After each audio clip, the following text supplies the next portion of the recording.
Hey everyone, it's Saturday night, so welcome to a new episode of Tags. We are doing X-Men Universe theme tonight, so that means pretty much anything X-Men related can be used. We got 4 wonderful artists tonight, and I did check the work prior. Everything is X-Men related, so no shenanigans going on there. We wouldn't want anyone trying to slip in any kind of Avengers crap on an X-Men night. So. Speaking of which, let's jump into let's meet our guests tonight. So we have Paul, and we have Adelle, and we have Steven, and Roberto. So we'll start off with artist number 1, which tonight it is Paul. Go for it, Paul. How's it going, everybody? What do I got here? I have Wolverine kind of underneath the weight of a dead X-Men blue team. I have a lot of pencil drawing to put over this, but I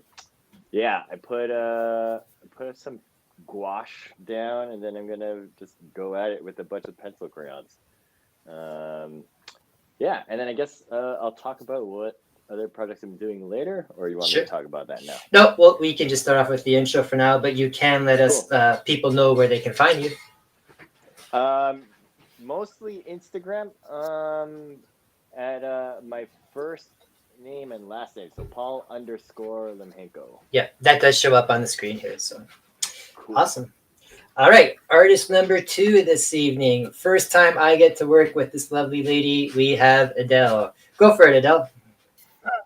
Okay, so right now I'm working on Magic she was from New Mutants, and then she died, and I thought, oh, does that count? But turns out she was raised from the dead and eventually joined the X-Men, but I like the 80s version, sure. The 80s, 90s version of Magic, and so this is when she became the Dark Child in her demon form.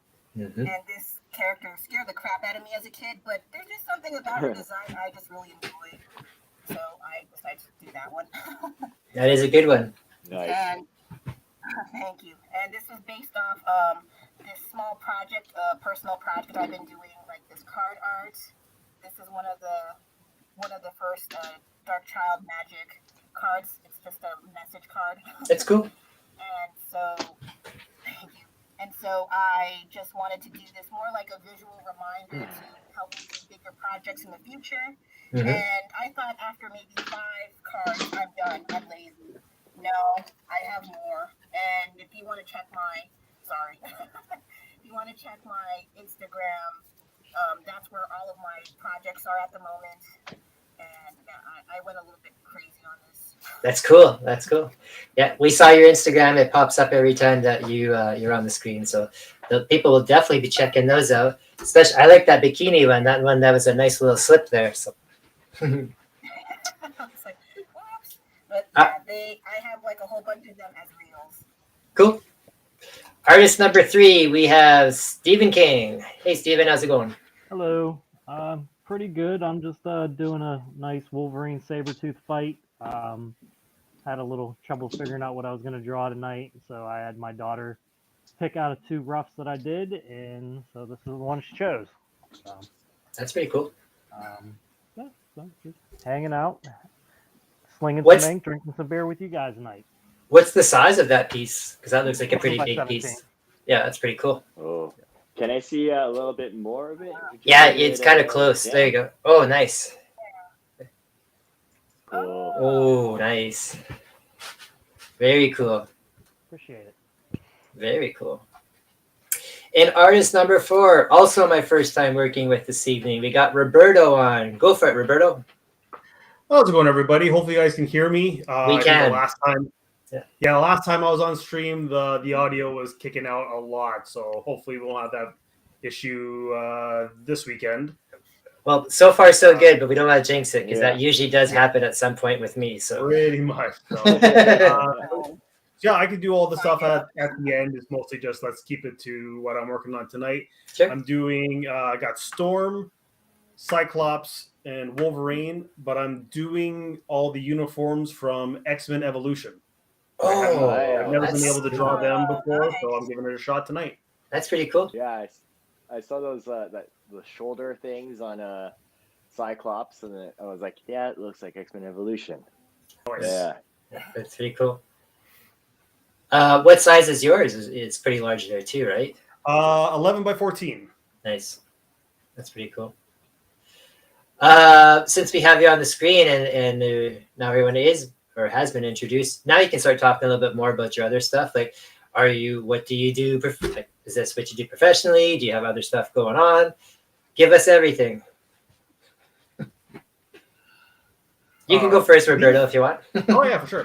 So yes, I am. I do this professionally. I've been working doing this kind of stuff for about 12 years. Mm-hmm. Run the con circuit every once in a while. I haven't in the past couple of years, just due to the world almost ending and all that kind of shit. So sure. But yeah, I'm back on it. I'm trying to work with Upper Deck Marvel on sketch cards with them, and then I try to get some more jobs with what are they called? Variant covers. I've been trying to really hard to get into some more of those. That's pretty cool. I've got a wish list of covers I want to do, so hopefully I can get that happening in the next year or so. Is X-Men one of them? Because that looks like that could be a cover right there, man. Oh, of course. Yeah, X-Men would totally be one. But at this stage, I'm going to not shoot for X-Men just because I know that's a very lofty goal. But it's mostly like TMNT and Red Sonja. Those are the kinds of ones I want to go for right away. And like Dynamite's doing a lot of the Disney covers now. So I definitely want to get in on a Disney cover because I think that'd be a lot of fun. Yeah, all those villain series from Dynamite with the Disney stuff has been actually really good, like stories even too. Excellent. So it's just been plugging away, drawing. I have an Etsy and a Shopify store with some designs, some T-shirts, and trying to get some stickers ready and getting all that stuff up ready for the holidays. What's the address for that? It's radpencils@etsy.com. I believe that's just the simple address. Okay. If you head over to my website, it's actually just radpencils.com. There's a bunch of links to Instagram, Facebook, Twitter, Threads, and then the Etsy and the Shopify stores are there as well. Cool. And you're out of the States as well? No, I'm based out of Canada. Oh, you're in Canada? Cool. I'm Canadian too. Excellent. We're in Canada. Whereabouts in Canada? Calgary. Oh, you're in Calgary? Okay. Oh, Calgary. Awesome. Well, I'm over in Winnipeg. So yeah, excellent. Closer to you, Nathan. Yeah, closer to me. Yeah. Awesome. All right, now we'll work our way back up the chain here. We'll go with Mr. Stephen King. Tell us more about yourself if you want, or if not, it's up to you. I know you're from Pittsburgh because I see your posts all the time. You're a big Pittsburgh sports fan. Indeed. I do freelance work. I work a regular full-time job at the post office, so this is more of a hobby for the most part with a little bit of side fun. So yeah, that's really about it. I've done a couple cons. I've done Granite Con up in New Hampshire. Hopefully be doing it again this year. Sure. And that's really it. Just about to get bombarded at my normal 9-to-5 job where I will not have a life during the holiday season. Which is, man, I could be wrong, but that's post office, right? Yeah. Yeah. I got a good memory, just not for names. But that's pretty cool.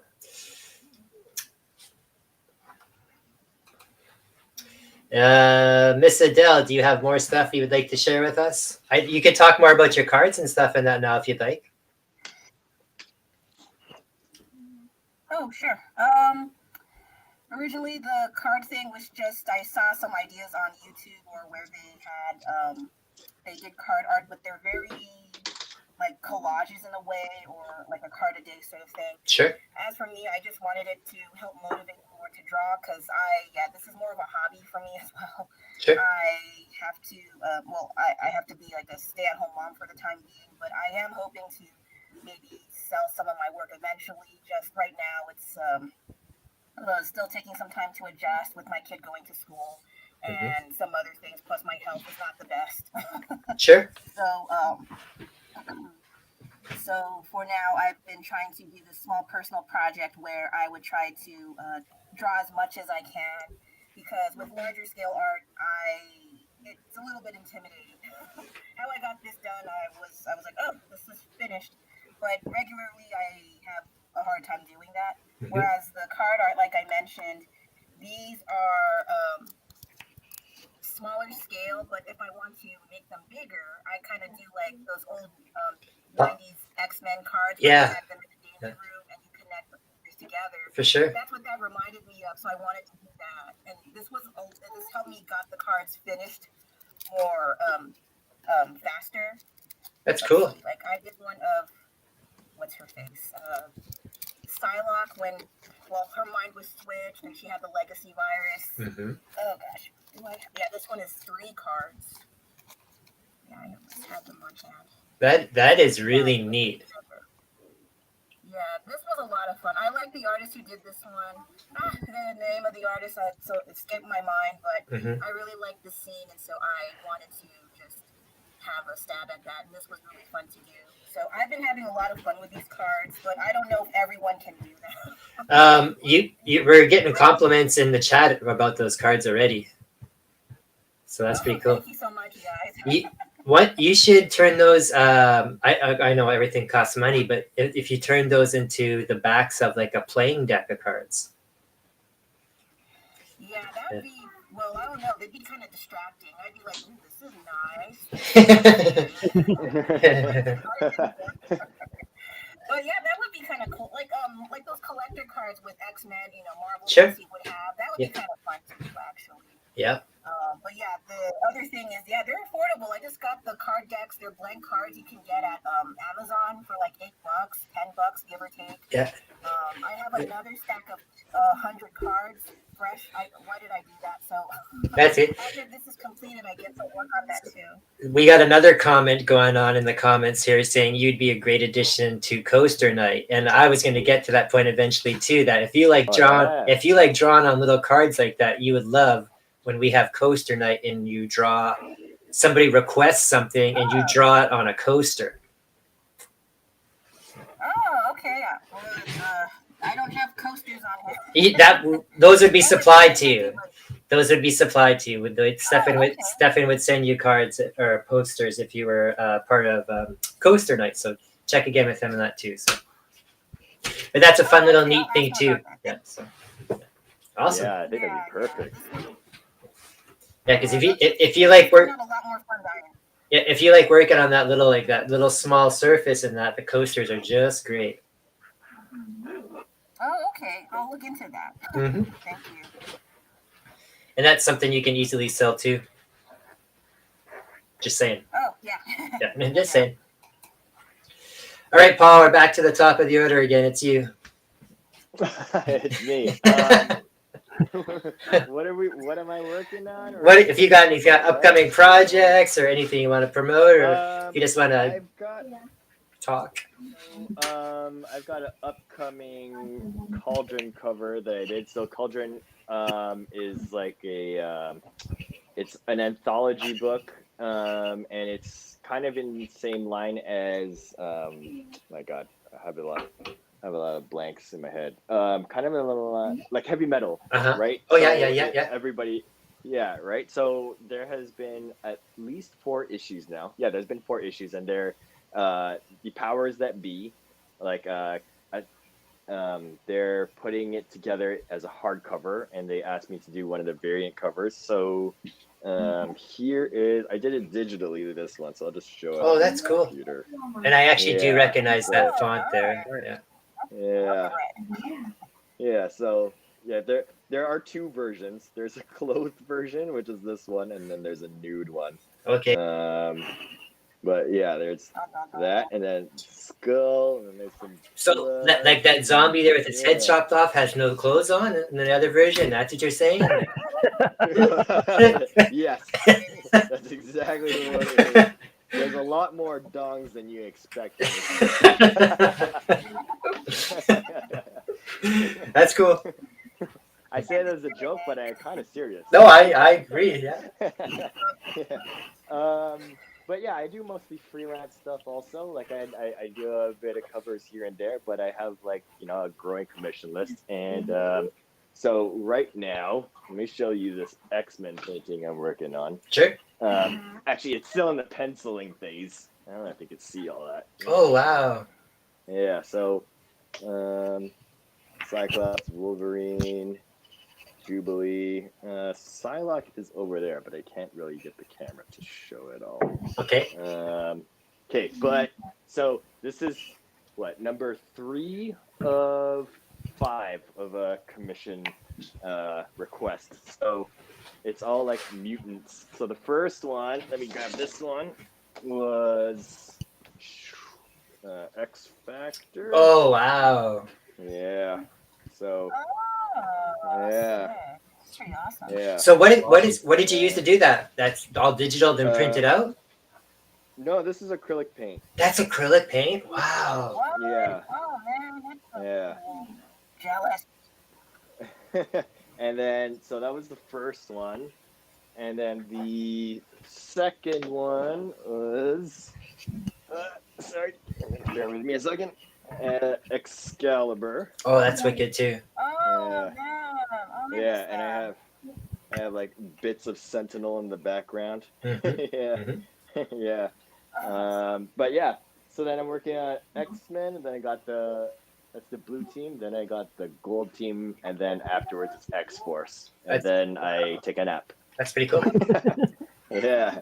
So how long would a piece like that, each one of those, how long does it take you? Oh man. Like how many hours? How many hours? I don't know. Like, I would love to be able to say a week, but there's no way that would take me a week. That takes me a week. I feel like it feels like a month sometimes because I'm like repainting things. Sure. Like, okay, this could be better. Like, I don't know how many times I've repainted like a face or like I changed the colors of some of the Sentinel too. Yeah, I don't know. There's that whole never finished, just abandoned kind of mentality with these things. That's pretty cool. Yeah, but they and then eventually they should all connect. So they should go from left to right. So that's the idea. So like I have notes on how I'm like coloring or mixing all the paints. Yeah. So I know what paints to use exactly to make sure that there's consistency. But yeah. That's a big piece. Like that's a big project. Yeah. So they're all like double page spread size. So like 22 by 17. So 22 times 5. I don't know. Somebody do the math. That's what, like 100 and more. It's more than 100. That's all I know. Yeah. Yeah.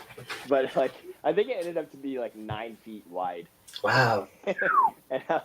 and like I don't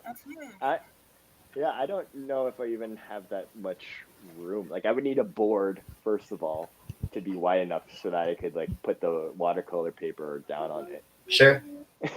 But then I'm like, I don't even know how to get a 9-foot board to my place. Yeah, and then how do you ship it then too, right? So yeah, then how do I ship it? Yeah, I'm like rolling it. Yeah. Yeah, but it's fun. I've never really painted anything like this before. Yeah, each time I'm like, okay, I gotta nail it. I gotta nail this. That's pretty cool. Because there's, with I find that with group shots, there's an easy margin of error. Right. It's easy to screw things up because there's so many different things to consider or so many different things to paint. Now, yeah. Why do it in that? Do you have a particular order for that project in a particular reason? Or are you just working your way left to right type of thing? Or you thought you'd pick the team that was hardest first? So I sketched it all out first here. And then so I'm working from here to there. And it kind of it was really the only important thing to me was what's in the middle. Everybody else, it doesn't really matter because they're individual pieces also, but it was kind of Cyclops, Wolverine, Gambit, it's kind of a all-star cast right there, so they got to be in the middle, I think. Sure. And then everybody else, they just fell in. like X-Men, both X-Men teams are side by side. Yep. I thought that should be obvious, but yeah, that's about it. That's pretty cool. And then yeah, that's amazing. Again, just the whole, not just the being 4 or 5 pieces, but the fact that you have to think of it as a whole as well at the same time. yeah, it's challenging, and I feel like I'm always kind of learning how to paint things, so I'm wondering how the last one will compare to the first one. Sure. Or like, yeah, because I've one of the books I did recently was Neon Black with a friend. My friend wrote it and he did most of the art, and I just did the flashback scenes. But it's been a 2-year gap between the second issue and the last issue we did, which was the third one. And I felt like when I was working on the third one that I didn't draw or paint the same way as that I did. Oh yeah, things changed. Yeah, I had to go back. I'm like, oh, I don't even use these paints anymore. I don't. So I had to like kind of regress. It felt. I had to go back and be like, okay, so this is what I would do here, and this is what I would do here. I don't like it this way, but for the sake of consistency for this book, I think it would be less distracting if it didn't look like somebody else drew this or painted this. That that issue that you did the cover for Cauldron, when does that come out? Because I wouldn't mind picking that up. Let me see. I think, well, it's still on Kickstarter right now. Oh, it's on Kickstarter. Yeah. Okay. I don't even know if Kickstarter has started yet. I'm uploading it now. Yeah, it hasn't started yet. I don't know when exactly. All I got for you is coming soon. Sounds good. Yeah. But yeah, check it out on Cauldron on Kickstarter. Cauldron Forbidden Appetites. Sounds interesting. Steven, I'm really liking your picture there so far. Thank you. Yeah. Trying to go a little bit outside my realm of usual and use more blocky inks. Yeah, because you usually do the stippling, right? Yeah. I'm still going to do the stippling on it, but okay. Trying to add a little bit more with a bigger block. Mm-hmm. It's pretty cool. Oh, man, stippling. I know, you're impressed I used that art term? yeah, that's right. You don't really see much stippling in comic work. Nope, it stands out. Yeah. I've seen people stipple with like a tattoo gun, or they put like a ballpoint pen onto a tattoo gun. That's cheating. Yeah. It's totally cheating, but I would totally do that. I like that. Because I did a stippling drawing for my niece a couple of months ago. Just because I did one a while back, and I thought that it would be nice to do a little bit of a callback. And I was like, oh man, I do not want to do a whole drawing with this. I do not have the patience. Yeah. I would think your hand, I would think, just get so sore just doing it like that motion like that, right? And that's the whole reason why they have the gun. Yeah. So. Yeah. Quick. I would think so. Yeah. Mm-hmm. Do you find it meditative a bit or relaxing? Yeah, it actually does. Like that could, yeah. It's very calming for the most part. Like if I'm having a rough day, like I'll go ahead and try to stipple something, and like a lot of my shading work is mostly stippling with a little bit of light block shadowing, but for the most part I go with all the different size nibs to recreate like different aspects of the shade. So yeah, it's amazing.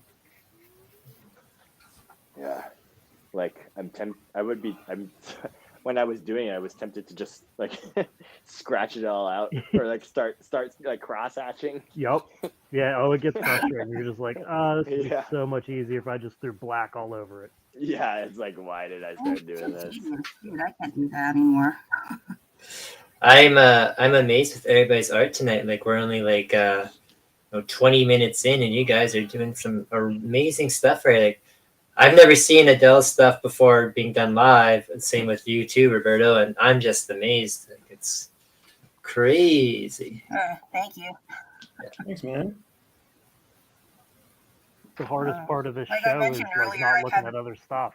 Yes, that is true. I've heard that from other people too. That they'll purposely put the monitor to their back just so they work and not start being mazed by what everyone else is doing too.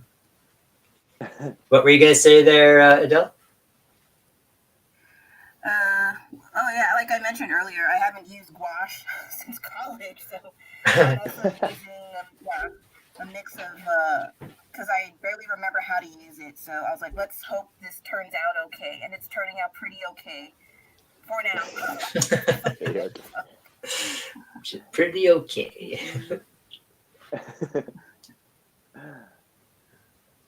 That's pretty neat. So can I assume that everybody? Well, I guess that's not true, but Paul, is Wolverine your favorite X-Men, or that just happens to be who you're drawing tonight?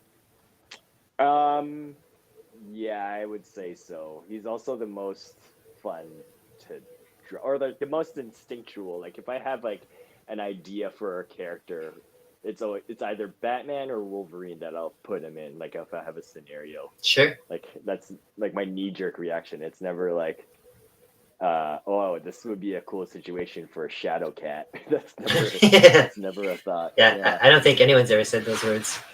No. Although I feel like that leaves that like, kind of door open, right? Because I don't know, maybe she's due for. She got a little bit better cool when she was a ideas. pirate, but I don't even know what. she was a pirate for a little while. Some of the most recent stuff. Oh yeah. And now she's back to a ninja. Yeah, now she's back to being a ninja again. There's a lot. There's a lot of stuff. You guys gotta get caught up, man. Oh my God, I'm behind. Yeah. She is a ninja. She is a pirate. And then next issue, she's a janitor. The cleaner. I really like the janitor. It's more bubbling. She's a janitor that can't control her powers, so she can't actually pick up the stuff on the floor. Oh, that'd be tormenting. Walking in the boys' locker. Roberto, who's your favorite X-Men? Well, Wolverine is my top number one superhero, and so I don't know if it's cheating that he's like my favorite X-Men, but no, I think a lot of people would say that. Yeah. So, but if I can't use Wolverine because he's my number one superhero, I'm going to go with Rogue as my favorite X-Men. Rogue's a pretty cool one too. What about you, Miss Adelle? Do you have a favorite X-Men or X-Lady? Oh, there's so many. That's what I said too. I can't. Yeah, there's too many. I did like Psylocke around when Jim Lee was drawing her a lot. Mm-hmm. True. Yeah. The Asian Psylocke. Yeah, that's true. Yeah, we all did. Yeah. What was it? I also liked, who else? I did like Marrow for a time. Mm-hmm. Oh, Marrow. That's a neat one too, yeah. Yeah. Yeah, I think Wolverine's pretty cool. But if I didn't have to pick Wolverine, I always thought Nightcrawler was a cool character. Yes. Oh yeah, Nightcrawler was also fun. Yeah. I think those three are the only ones I actually liked. Yeah. There's just so many I could not decide. Mm-hmm. It's true. There's must be hundreds of them now. It seems like it. Mm-hmm.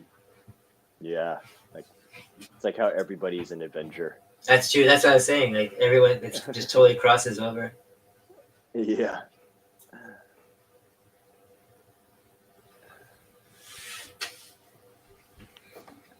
Has everyone been keeping up with the episodes of Loki? And no spoilers if you have. Yes. Okay. I have not. Yeah. I have not. Oh. I might do that later on this evening, actually. And yeah. Then there's wanted to watch what's it called, Marbles by now. Oh, the one in the movie theater. Yeah.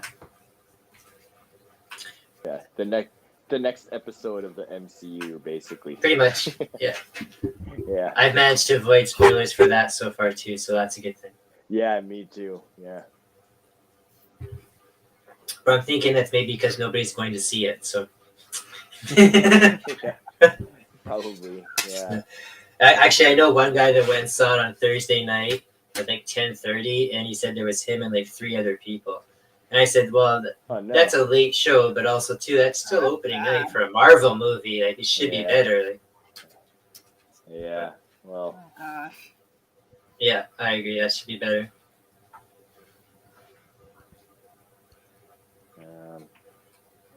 God, what are Gambit's gloves like again? Covered in the middle. Yeah, he's got covered here, and his thumb, index, and pinky are uncovered. Yeah, there you go. Oh yeah. Somewhere covered in the middle.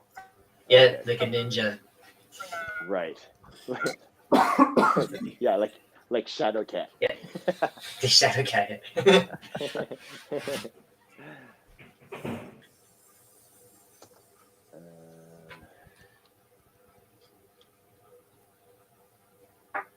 Oh, I think we lost Adelle. Uh-oh. Uh-oh. Well, hopefully she jumps back on.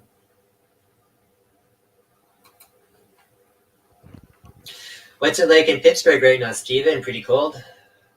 It's getting there. I think it was about 30 this morning, but it got up to about 50 something. So it's our normal. We get like all 4 seasons in one day sometimes. Sure. We'll start seeing the snow probably in the next couple weeks, though. Oh, no snow yet? We've got snow already here. Not yet. Guys, I saw snow today in Toronto. Yeah. So that was kind of surprising. Yeah, that was actually earlier this week. I was walking to the grocery store, and then I'm walking. I hear crunch under my feet. I'm like, oh my god, it's snow. Yeah, for sure. Yeah, we've had some already, but it's supposed to be one day next week. It's supposed to be +6 here, so it's gonna get, it might get pretty sloppy. So. Yeah, it was cold today, but it's warming up later this week. Sure.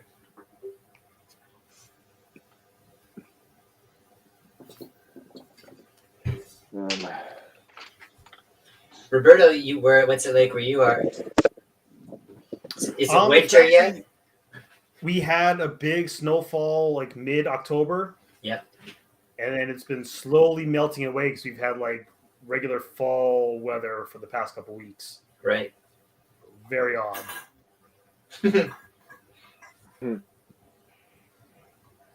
I ain't complaining. It's still nice. Oh, yeah, for sure. Yeah, because even if you complain, there's still 6 more months of it. So. Okay. And I'm not exaggerating at all. It is literally 6 months of winter here in Winnipeg. 6 months of winter. Yep. I'm a wimp. Oh man. Like, how deep does like the snow get? It just varies, and man, it's most of the time on average it would be around your knees or maybe your mid thigh if it's a crazy one. But I mean, oh man, that's piled up, right? So that's not like you're not walking around town like that, but.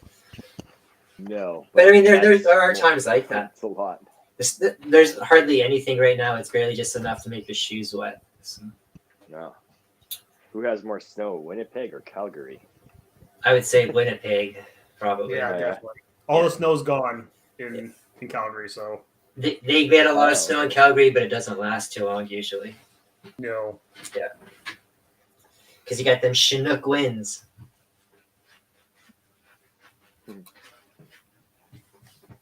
Well, that's climate change. Didn't you hear that's what Leonardo DiCaprio said? For sure. That's why my gas costs so much. And me spending so much on gas is going to make the temperature better. Yeah. And Leonardo traveling around in his jet by himself is better for the environment. So. Saving the world. Yeah. Jet button. One jet engine at a time. Mm-hmm. Exactly. They always seem to forget that whenever, they're telling us not to drive, not to spend money, but That's it. I'll go to Paris for will. supper for the night and stuff like that. Yeah. Or when they're trying to get you to donate to something, meanwhile, like, they could donate for the entire world. That is true. Yeah, that's Oh, like yeah, that that's- when like, was it Maui that had the fire? Yeah, Maui. Like the rocket. The Rocket. Maui. Rocket. Not even just The Rock, who himself is quite wealthy, but Oprah, which I think is like, if not the wealthiest woman in the world. Yeah, that's the best. Oh my gosh.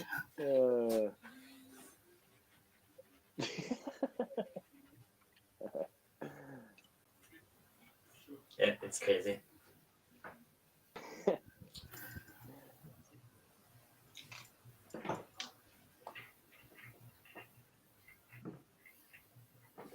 So, Roberto, were you a big fan of X-Men Evolution?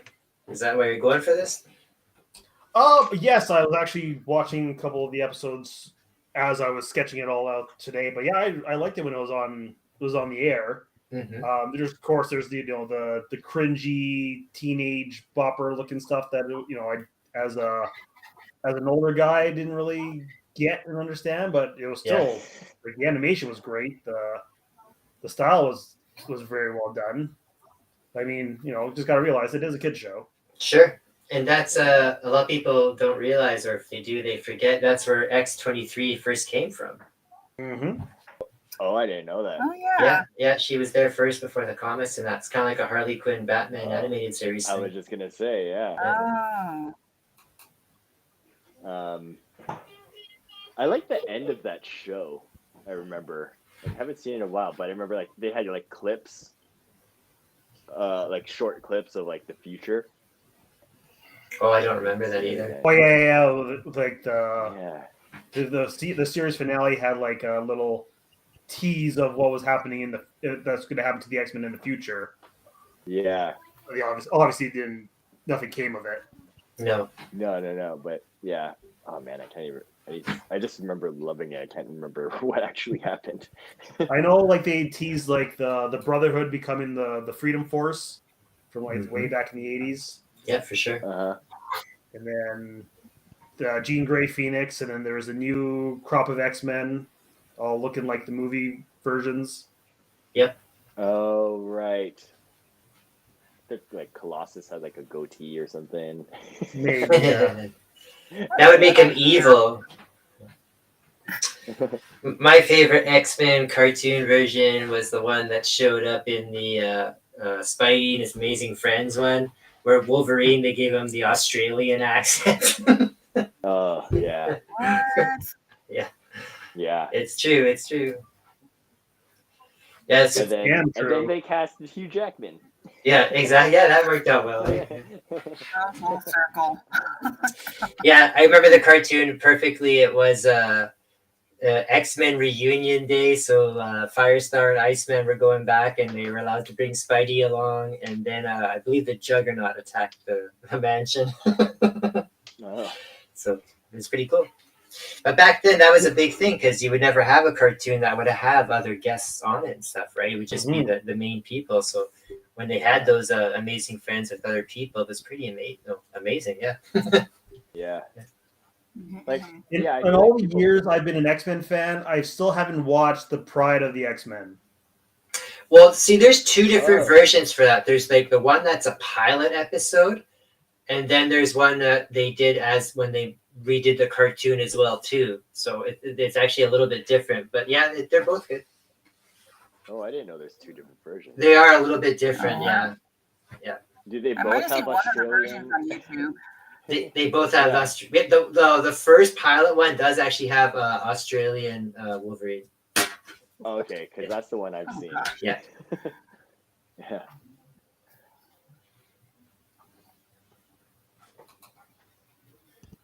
Pretty cool. But yeah, when you're talking about seeing like the X-Men come in for the first time, right? That's like, and you're a kid, like that's amazing. Yeah. And now we get that in live action, but I feel like people forget how like amazing it is to actually see. Yeah, it doesn't have the same effect. Crossovers. Yeah. And also too, a lot of people, especially probably a little bit younger, even that whole X-Men '97 series, the cartoon. Now that's what introduced a lot of people to X-Men in that '90s age, right? So.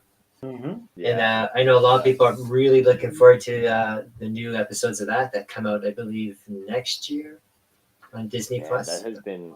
I feel like that has been like coming out. It's been forever. Yeah, it's been pushed back a lot. That's for sure. And take the time. I can wait. For sure, we waited 20 years already, right? So yeah, just make it good. It's all. And another 20. We've had a few people in the comments say that the X-Men cartoons had great theme songs, and yes, they did. Definitely. I can't remember the X-Men Evolution song. I just remember it was very like '90s emo, like, but I don't remember the actual beat or anything.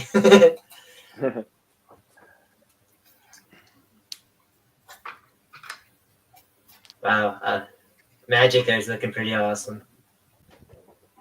Thank you.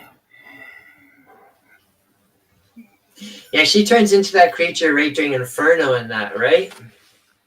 She did. Yeah. I just remember her hating Forge. She was giving him a total beat down.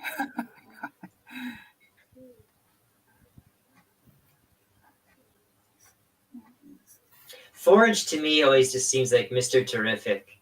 A guy that's like, super connected to technology and can make machines and all that.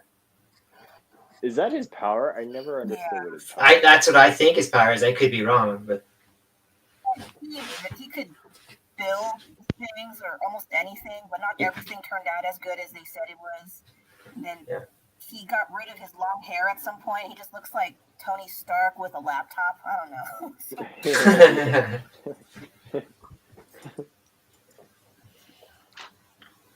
Yeah, I'm not sure his power is completely, but I think it's something like that where he can just build almost anything. He's just the Geek Squad. Yeah, pretty much. He's a mutant. He's a mutant genius bar. Yeah. And then Bishop was, he could time travel. That was his power as well as the manifesting energy, right? Or was time travel not his power, just something that seemed to happen to him? I think that just happened to him. He's actually my favorite X-Men guy. Is he? Back in the '90s, yeah. But like, I quit reading X-Men right after Age of Apocalypse and then Onslaught, basically. So I have no clue who's an X-Men now. What is it? It's just too much. I'm not too sure either, because I know in the last few years when Jonathan Hickman started writing it, it just got to be a little too much for me. So yeah, I'm not too sure. Well, like I said, I know that a few of them just died recently and then came back, and then very, very X-Men like. I'm kind of tired of that. Yeah, that happens. It happens still lots. Actually, I think Jean Grey just died again. Actually, so. No, I seriously did. During the Hellfire Gala, I believe that just happened. I think it was her and Shadowcat. I could be wrong, but. Yeah. Oh, now and she's back alive again. Oh no, wait, no, she died. Yeah. No, she's back again. That's it. No, she died. Let me just check her Instagram. Let me just check her Instagram. Yeah. Guess what, guys? Just kidding. I'm right here looking forward to, I guess, Deadpool 3 when it comes out.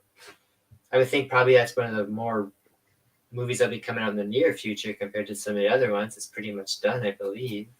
A little bit of shooting. I saw something about an update because of the whole writer's strike thing. Is it like next year? Something like that. I believe so. It'll be coming out in July. Yeah. Yeah, but it's like the only MCU movie coming out that year. Well, yeah, because I saw yesterday that they're pushing back the Captain America movie like 6 months because they're going back to do like another 3 months or 4 months of reshoots because it's tested so badly apparently. Well, Whatever. I wish they got it in one shot, but at least they're not releasing it as is. Yeah. So I don't know. That's a lot of reshoots if you got to go back for like almost half a year of reshoots. Well, it's like what do you hear with was it Blade? Yeah, Blade. I heard Blade got canceled, and now they're working on it again. So. And Daredevil. Yeah, that too. Yeah. At least they're trying. Yeah. That's all I gotta say. Yeah.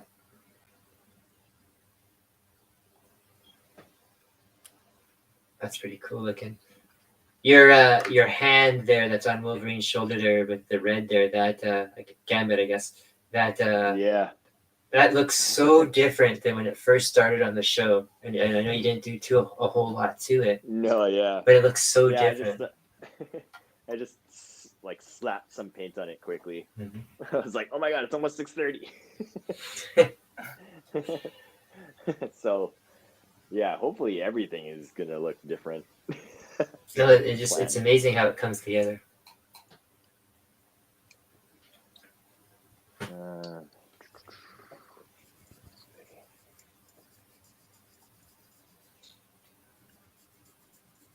We got someone in the podcast here saying the post-Hickman X-Men is the best X-Men has been in a decade. I have heard that from a lot of people. I just couldn't get into it. I didn't like the writing. Like they had like a lot of exposition and stuff was always done like in this kind of Hickman X-Men font that he has.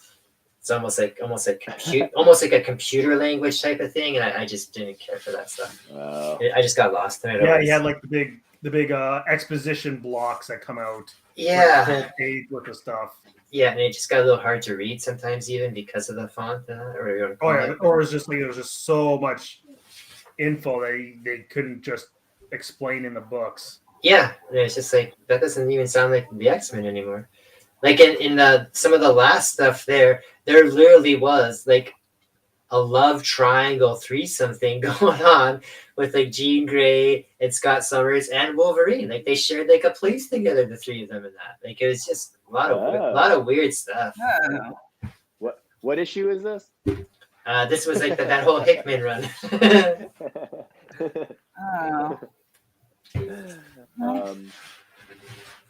One thing I don't really understand about that is why Professor X looks the way he does. I don't know. I don't know the reasoning. Cerebro on his face. It's something like that, yeah. But I'm not sure the reason. I think it also had, and I could be wrong. I think he was also mildly possessed by someone, but I could be wrong. Yeah,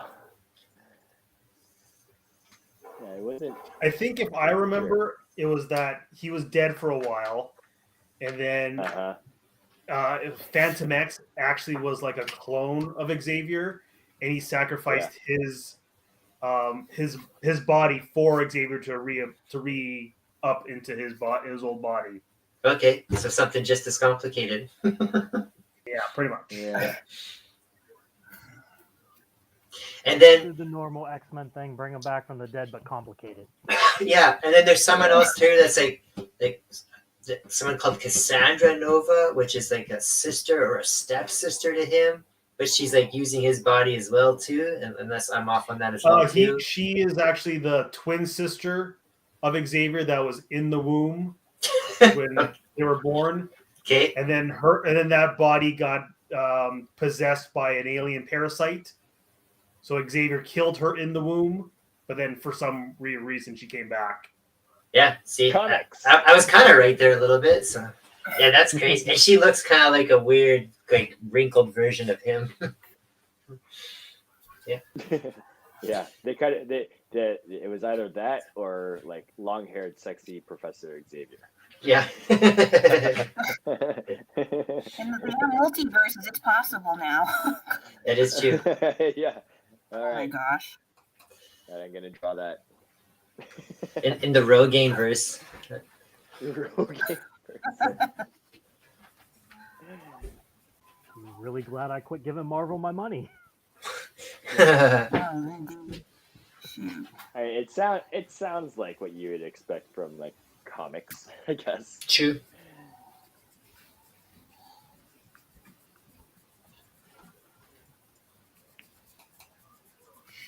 That's why I like reading my indies. Yeah, I read a lot more indies. Yeah. Someone in the chat saying we gotta be careful. Disney might cast Jada Smith as Professor X. Oh my god.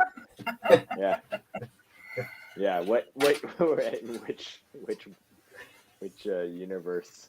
At least one of the super villains that are bald. Sure. Yeah, she's part of the Illuminati. She could be that Cassandra Nova. Cassandra Nova. Sure. But I would probably watch it.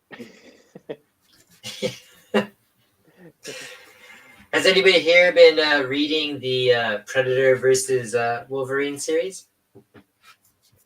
What? Yeah. No. Yeah, there's like 3 or 4 issues. Oh gosh. Yeah, I'm not sure I forget if they're on issue 3 or 4 right now, but it is pretty good series, actually. I heard it. I read the first issue, but I haven't read any since. I reviewed it on the show, but yeah, it's actually not too bad. Yeah. Wait, so Marvel owns Disney and Marvel, yeah, they own Fox. Disney? Yeah, they own that. So they own them and Planet of the Apes and Aliens. Oh, it kind of like when. Yeah, I don't know if I like that, but it reminds me of when I was like, "There's a Batman and a Ninja Turtles comic." Yeah, those actually weren't too bad. James Tynion wrote those. They're so much fun. Yeah, but and James Tynion wrote those turtle books. Like that's the crazy thing. Oh, really? Yeah, Mm-hmm. that's what I thought too. I'm a Turtles fan and I'm a Batman fan, but I never read those because I thought it was just silly. And then I saw that James Tynion did that, and I'm like, that's one of my most favorite artists. And I went and read them, and they're awesome actually. So okay. So give them a chance, man. Damn it! I wanted to not like it. I know. I totally get you. Yeah, it's more fun this way to be a grump. Predator versus Archie. Yeah. I remember reading Predator versus Archie. Yeah. What? Archie's had a lot of encounters. I saw Archie has Predator. I seen Archie versus the Punisher. What? Oh yeah. There was the Archie Turtles crossover too. There was an Archie Turtles crossover. I had that book too. It was like a spring special or something like that. Who doesn't love Archie, man? Archie versus Predator, though. A little bit Sounds much, like a nightmare. Yeah, I'm not sure who won that.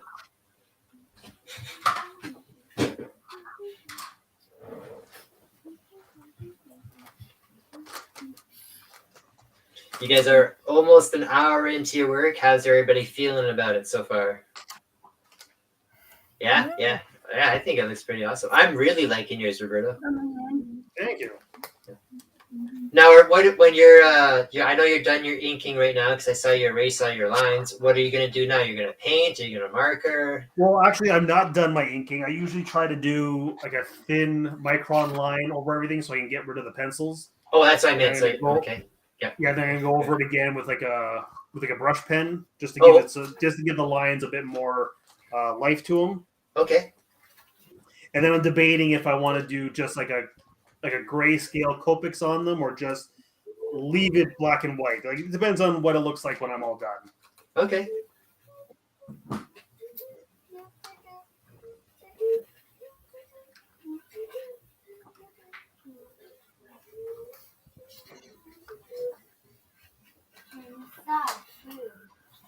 Hey Paul, did you turn off your screen or something? Your camera's black.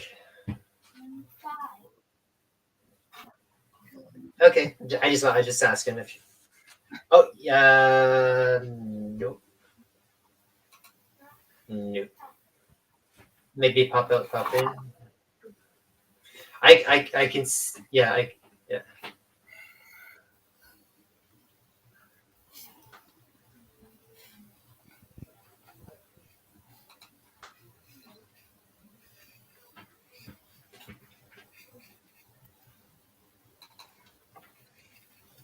Anybody got special plans for tomorrow, Sunday? football? Sit around and watch football all day. Yeah, you're gonna watch football.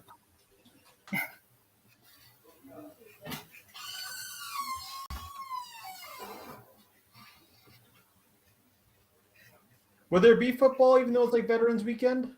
Oh yeah. Yeah, they're still playing. Okay.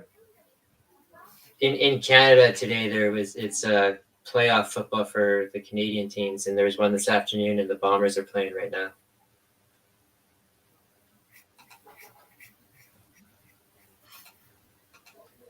Well, was it? It was Calgary versus Winnipeg last week, right? Yes, I believe so. Because I think now it's Winnipeg and BC. Yeah, I was over at my folks' house last weekend, and then I saw that one hit in the fourth quarter that just like that dude got both those dudes got rocked. Oh yeah. Oh, it was gross. That is true. I got you working again, Paul. It's all good. Okay, I was just about to ask. Awesome. Yeah, that's cool. I got it. Yes, and I follow the Bombers and stuff. I don't watch them. So hopefully they'll win. We'll see. It's disappointing when they don't win lately or in the last couple of years because, they play awesome throughout the regular season. Sometimes it's almost perfect, and then they come and then they'll lose. Or they'll win 2 Grey Cups and then they'll lose the third and like, oh, I'm so mad. I'm like, dude, they just won like 2 out of 3 Grey Cups. Like, calm down, man. And then there was also a Jets game earlier today too. So after 11 o'clock or 1 o'clock or whatever it was for Remembrance Day, it was a crazy afternoon in Winnipeg and evening.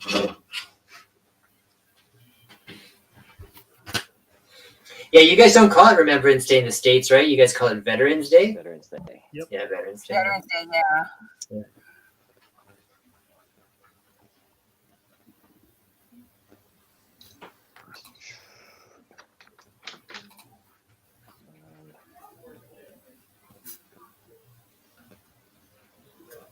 I think this is the first episode I've been on where there's more Canadians than non-Canadians. Yeah. It's not usually like that. I don't have to do as much conversion for No. temperature or measurements. Or money. Or money.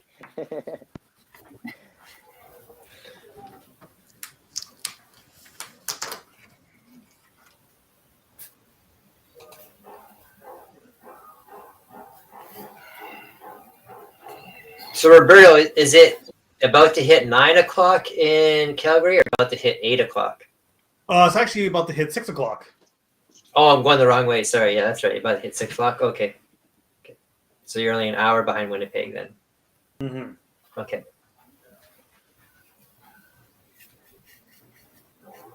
It gets so confusing, man, because I'm right in the middle. So like with you guys, I'll be going one way, and then I have to go the other way for like guys like Paul or guys like Stefan. He's in Florida, so that's like 2 hours ahead or an hour ahead sometimes.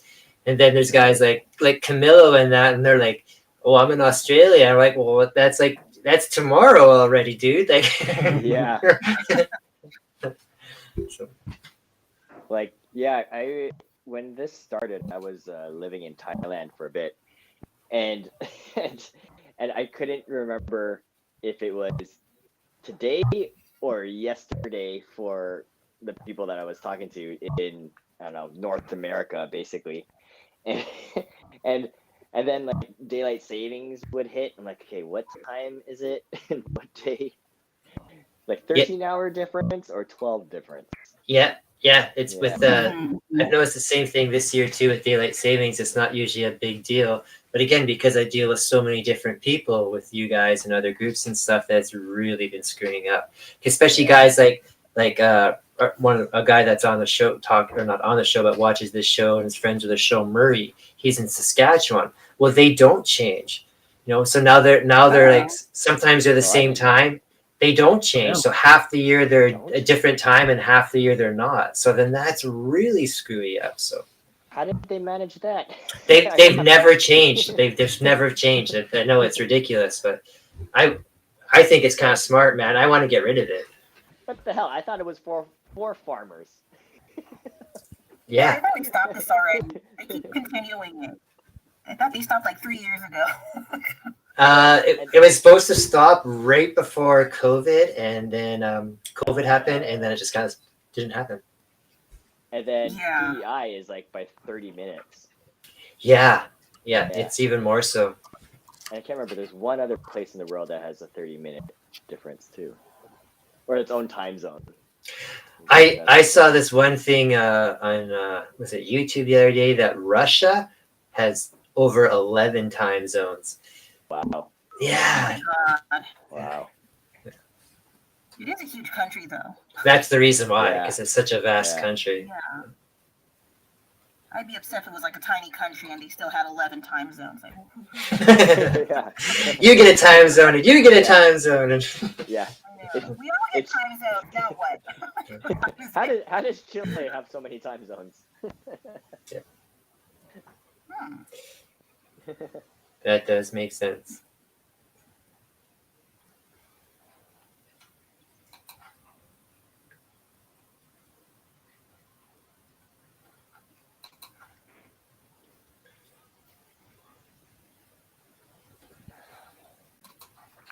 Everyone's getting real quiet. They're all deep in their work.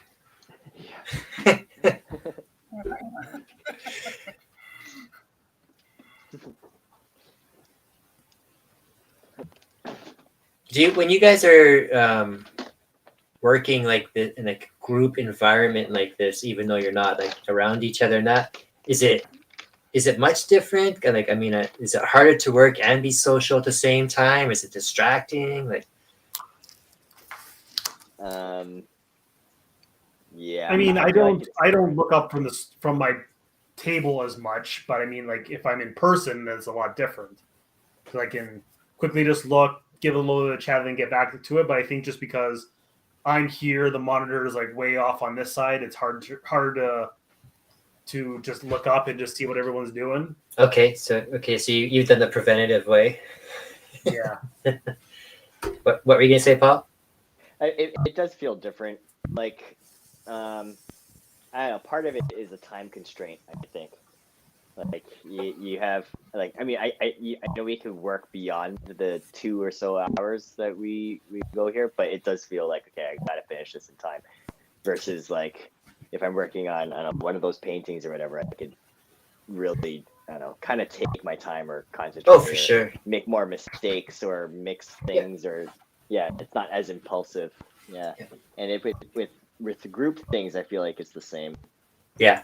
For sure. And especially if it's like a group of people that like I know like it will be like family or close friends, then it's probably twice as slow. That's how I feel when I'm cutting hair. If I'm talking too much when I'm cutting hair or anything like that, or if I'm really trying to be social, then it just kind of slows me down a little bit. I mean, not a lot, but it does. But I didn't know you cut hair. Okay, so that's good to know because I'll get my hair cut. I'm like, I don't know if this guy wants me to talk to him or not. Oh, it's up to the person.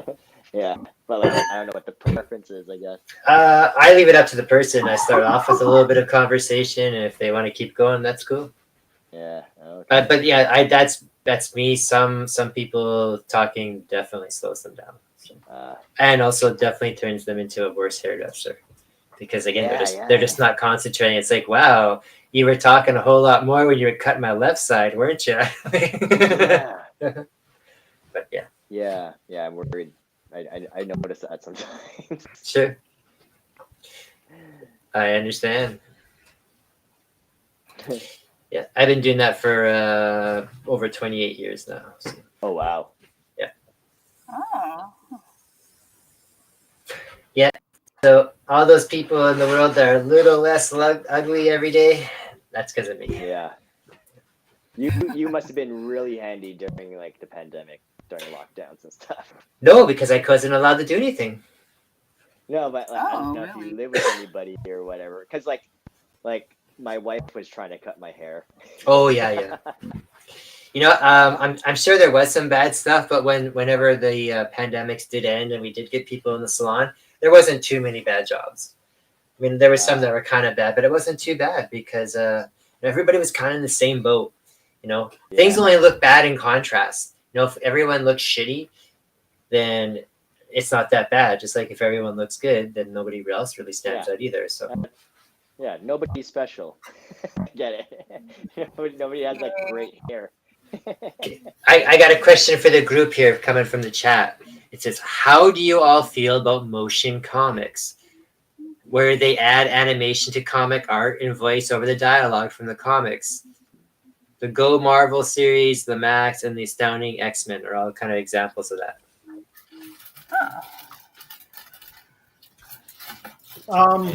I don't think I've seen a lot. I know the one you're talking about, the one that's on Disney Plus. They had that a little bit. Okay. But it just feels like they're just doing it just because. It doesn't feel like there's a director working on that kind of stuff, so it doesn't feel proper.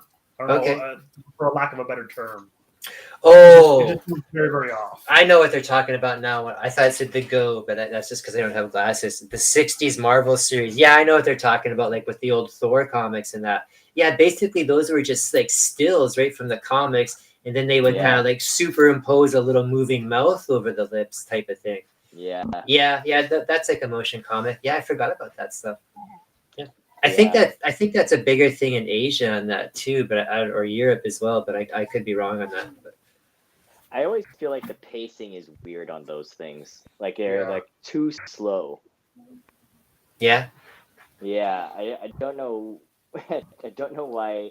I don't know. If it could be like some action scene, and then they kind of like, it's like they're trying to do you a favor by giving you more time to see things, to appreciate the art or something.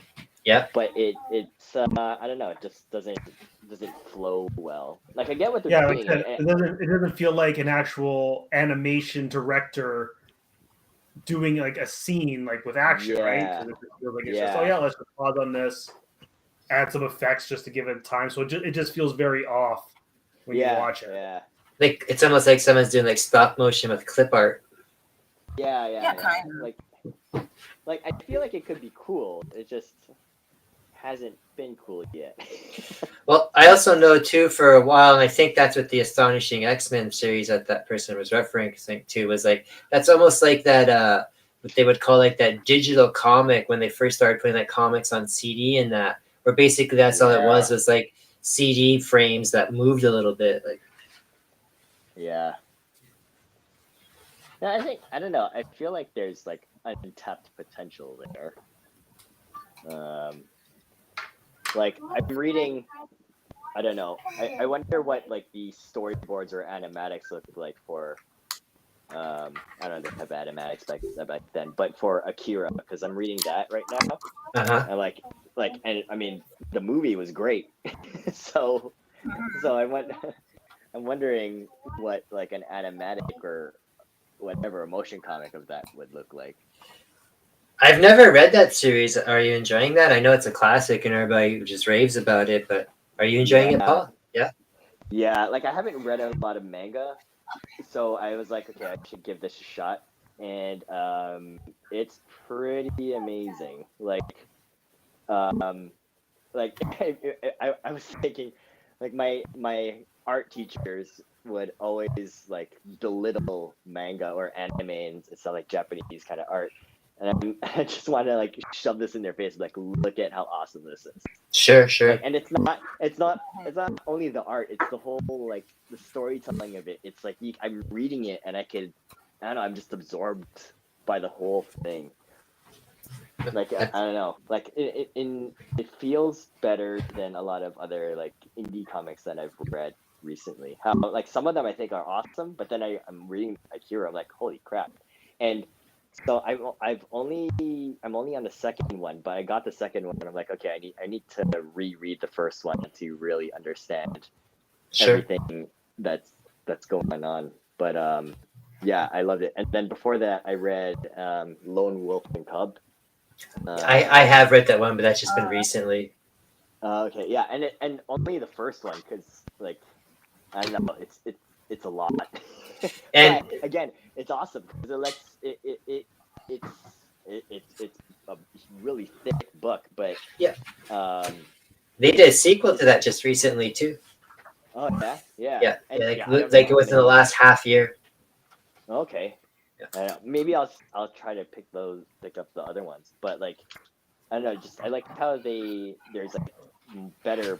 It feels like there's better pacing and a little more self-control when it comes to the panels and stuff like that. Sure. Like not everything has to be like popping out and everything like that. It's almost like the artist understands to let things breathe a bit. Yeah, I get you. Yeah. The person that made that comment was just wondering because they thought that'd be a good way to introduce new people to comics and just new material of comics.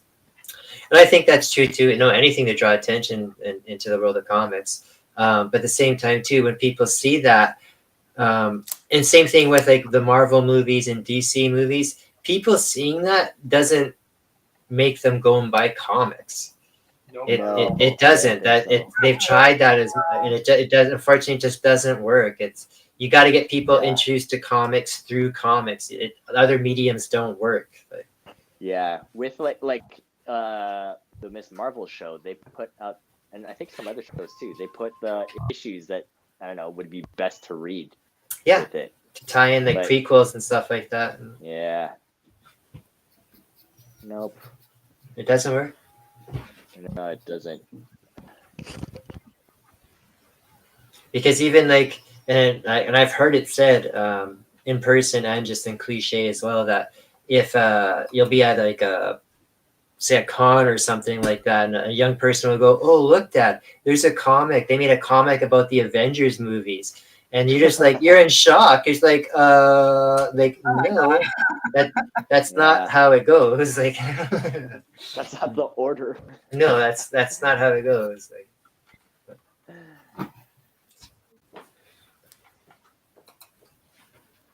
but again, too, when it comes to like new ways of introducing people to like comics with new types of art or presentation of comics, that you got to look at things that do work, like the way they did that new Turtles movie. Now, that's a totally different type of art animation. Same thing with the Across and Into the Spider-Verse movies. Like those were never thought of before. And now it's to the point that we've almost seen that done, that type of thing, right? And on to the next thing. So.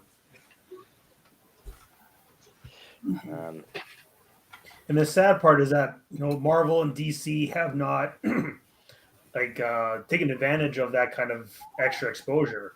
Nope. And like when I was working in a comic shop not too long ago, and like the first couple of Avengers came out, and then the new Avengers, there might be a chance for people to come in. So let's do an Avengers comic, but none of the Avenger members were the characters from the movie.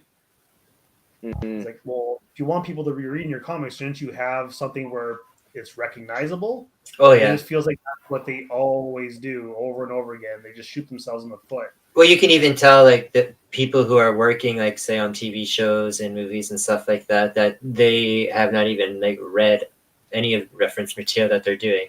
Like, like have any, say for like a Miss Marvel movie or something like that, just because that's what's the latest thing. Like you can tell like people are writing this and like, have you even ever read a Miss Marvel comic? Like this doesn't even make sense, but we got people all chiming in here too. Like, it'd be a good way for people to enhance their revenues and stuff, especially people who are like, indie writers in that. And I say anything goes, like nowadays, like be creative. You can sell your stuff on Instagram or Etsy shops or TikTok or whatever. If you got a gimmick that's going to help sell your book some way, go for it, man. Like, yeah. Mm-hmm, mm-hmm.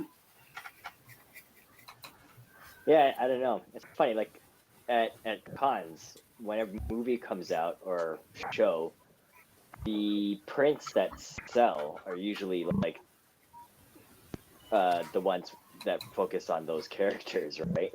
Right, but that's prints, so that's not people actually buying those comics. Like, right, but at least it's like there's, I don't know. I know it. Right? I don't know. Yeah, it's related. I get it, but it's related. Yeah, but it's not making people go to comic book stores and pick something up. I don't think it doesn't have the same effect as like say a kid goes and sees Harry Potter the movie and then goes and buys the Harry Potter book. Like that's a direct correlation. They show that happens, or for whatever reason, that doesn't happen with comics. Well, also the fact that you know to go to a bookstore to get that Harry Potter book, where some people don't realize that you can go to a bookstore or to pick up a comic book, and if they do, a lot of it is just it's not what they think it is, because the only ones you could pick up is like Amazing Spider-Man Volume 6, from like however many volumes ago. For sure, it's not like it's not an easy. Whereas like manga, you can pick up like Demon Slayer #1 right there, pick it up, go to town.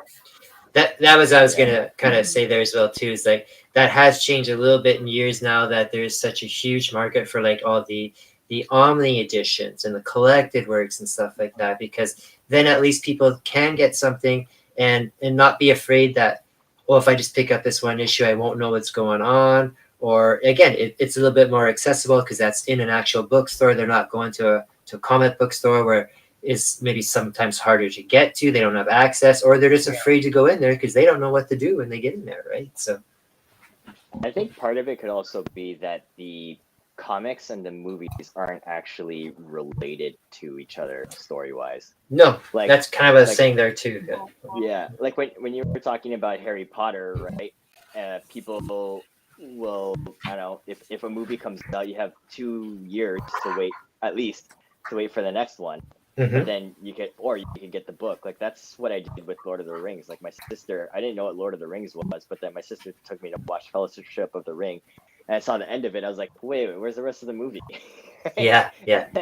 And then I read the books, right? Because I don't know, impatience or whatever. But like, or you want to know a little more about the background story. But sure.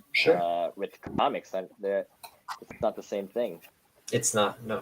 And even when they do adaptations, like, which they don't do as much nowadays as they used to, and I used to love reading the comic adaptations of a movie when I was younger, and that even those were usually pretty different. They weren't the same, because by the time the person writing the comic book got the script from a movie, they changed the movie and stuff, right? So it'd be pretty different there too. So yeah.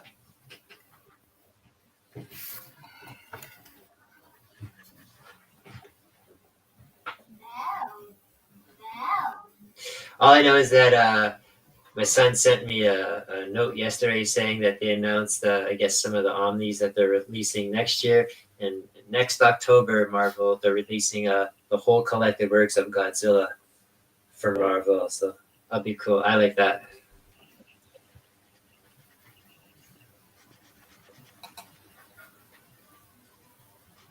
Have you guys read The Boys? Anybody? Yes. Is it anything like the show? Like, I don't know, pretty much like they follow. They take a lot of bits and pieces from the book, but a lot of it is nowhere near where the comic book is. I've heard that as well too. But I mean, like they're trying to tell a much more, TV friendly kind of show, even though it is mature audiences. I was gonna say that, yeah, it's not that friendly. Wow. I haven't seen any of that new show, the school version, the spin-off or whatever. Yeah, I haven't seen any of that. Yeah, I enjoyed that one. And I assume The Walking Dead is kind of the same thing. How it's not that closely related to the show isn't that closely related to the book. Again, I just know the bare minimum. I've tried to read the Walking Dead a few times, and I just can't do it. I just can't do it. Kirkman's dialogue gets me a lot. It's just really weird, exposition heavy, and just like, okay, this is not how normal people usually talk. Mm-hmm. I really like him doing Firepower, though. I'm sad that's coming to an end. Yeah, I have all the issues. I haven't even started reading it yet because I just, I have so much to read on my pile anyways. I know. But just anything with Samney in it, I gobble that stuff up. Yeah, and I know it's not him writing it per se, but it's just his line that's producing it. But the new Transformers series is balls out, crazy good. Never read it. No, I can never remember his name. Like Daniel Warren Johnson, I believe. Yeah, it's Daniel Warren Johnson. Yeah. Oh, so good. Yeah, and the art is amazing. Magic's looking pretty cool there, Adele. Oh, thank you. I was like, oh, what else do I add? I've kind of been on the fence whether or not to add lines or try to make do with what I have. Right.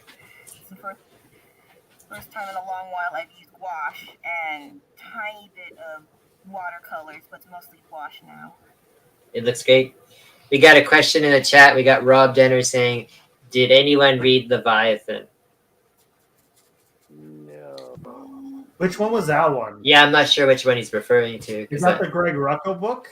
I'm not sure. I think it might be, but I'm not sure.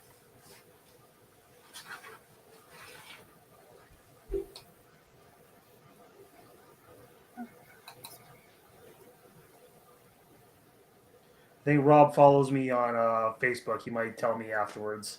Sure. If I'm on the right track or not. I'll probably talk to him either tomorrow or Monday because he's in the D&D group that we play with Stefan and that. So. Oh, there you go. Actually, he messaged me today. I guess he was at a con today, and he was in the New York Comic Con, and he picked up the exclusive with the wrestler Danhausen on it, and then he got autographs. He got autograph signed for me today, and Rob does the headlocked one or the one that where the Batman cover, or like the joke. Oh, okay, cool. The 252 one. So nice. Rob CGC certified is gonna send it away for me and get it graded. So. Very cool. Because I did not know that Rob did that. That's pretty cool.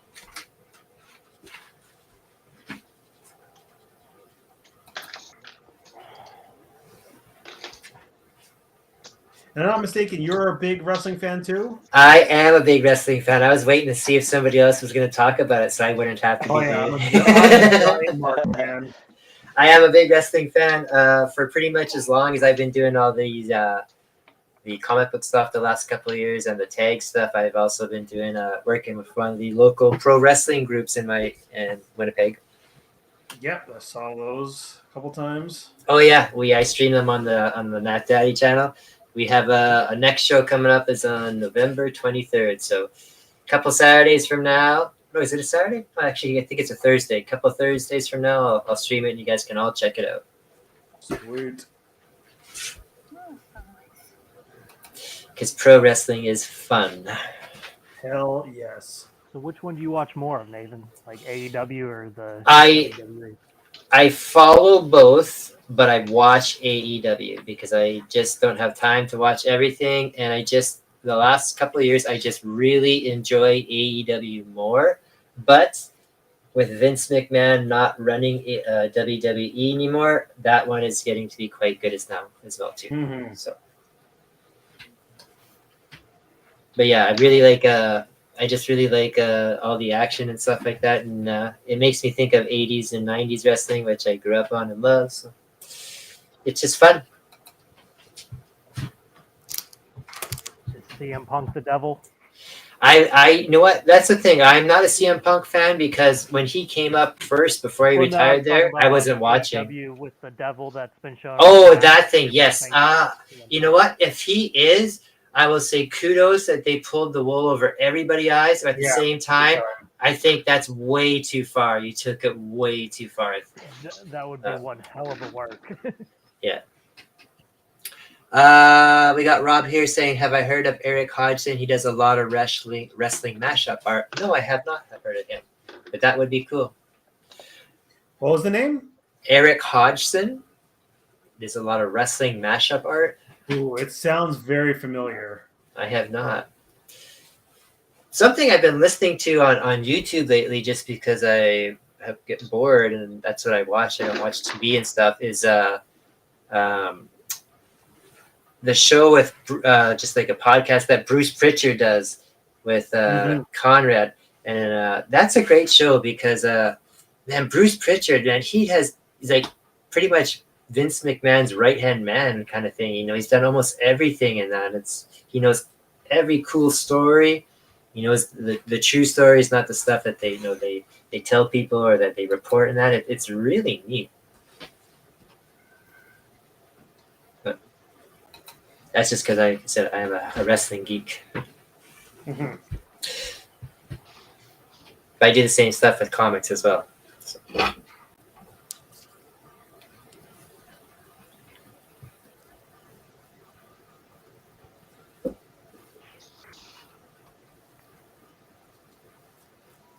I spent all summer because there's a whole bunch of tours coming to Calgary. So there was Collision in Edmonton.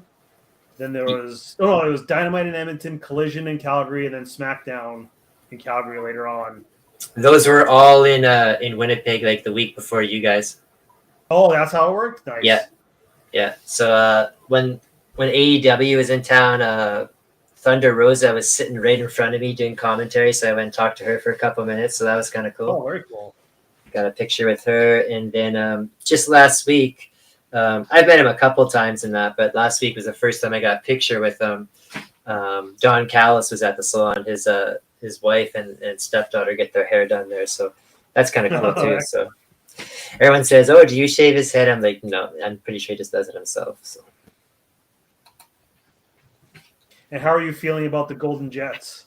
You know what? I think that's pretty cool. But again, one of the podcasts I watch on YouTube every day is out of that talks about all the wrestling. They're out of London, and they don't know what the Golden Jet reference is, so they keep trying to figure it out. I'm just like, just Google it, man. It's just killing me because I know it, but they don't know what it means. Cultaholic? Wrestle Talk, yeah. Yeah. You watch both Canadian on that channel, so I don't understand why they haven't. Yeah, well, he wasn't there that day. He said, "What? We can hear him yelling in the background." But yeah, that's so funny. That's the two I watch, and that's funny that you watch those. So. Oh yeah, like I said, I'm a giant mark. There's people don't realize that like besides North America, like the second biggest market for wrestling is London, like especially Europe, but London, it's crazy. All right. See, if Stefan was on, I'd be getting yelled at for talking about wrestling, or even during the D&D game, I get that too. But it's all right. They all go together, man. They all tie together so easily. I'm right. Comics is just wrestling is just comics, like real comic stuff brought to real life.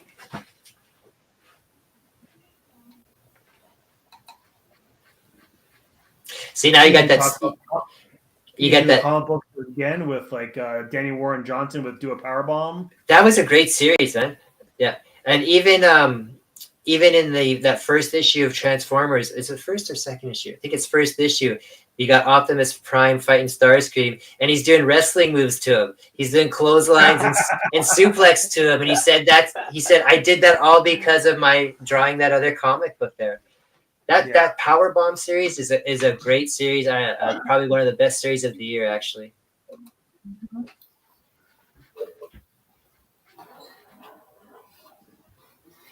Want some? Put in the milk? I can get mine. Being in Calgary and that there, you got legendary wrestling status going on right now with and always will be with the whole Hart family and that, and Stampede Wrestling and that.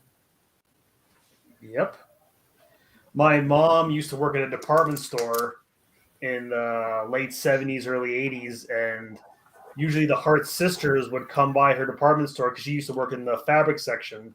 Oh yeah. So they would come by to pick up fabric from her in order to make some of the guys' gear. Oh, that's so cool. So somewhere at her house there is a Christmas card with all the hearts on it, wishing my mom and the family a Merry Christmas. That's pretty sweet. And it's an old one because it's still when Owen was a kid. He wasn't even wrestling yet. So yeah. Well, that's neat. Well, with the wrestling promotion that I work with in town here, they've had Davey Boy Smith Jr. in a couple of times. He's pretty close friends with one of the owners here. So I've met him a couple of times, and man, does he ever look and wrestle just like his dad.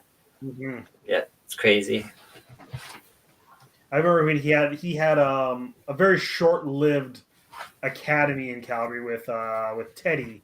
Oh yeah. And I remember going to one of the camps like early on when I was still in high school. I wasn't 18 yet, but my buddy said like, "Oh yeah, you look old enough. They might just let you just kind of play around in the ring for a bit. So I was able to go with him.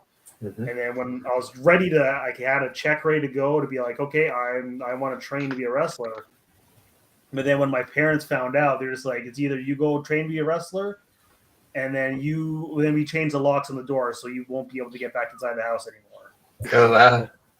So being 16 years old, I was like, okay, I'll choose to have room and board, and just give up that whole thing. That's cool. I got Rob. Another universe. I got Rob Denner here messaging me because I guess he was at that con today, and there was quite a few wrestlers. So he said Jimmy Hart was there today too.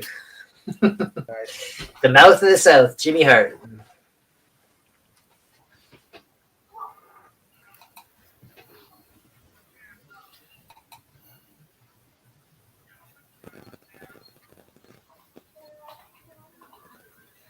Man, you guys are just killing it.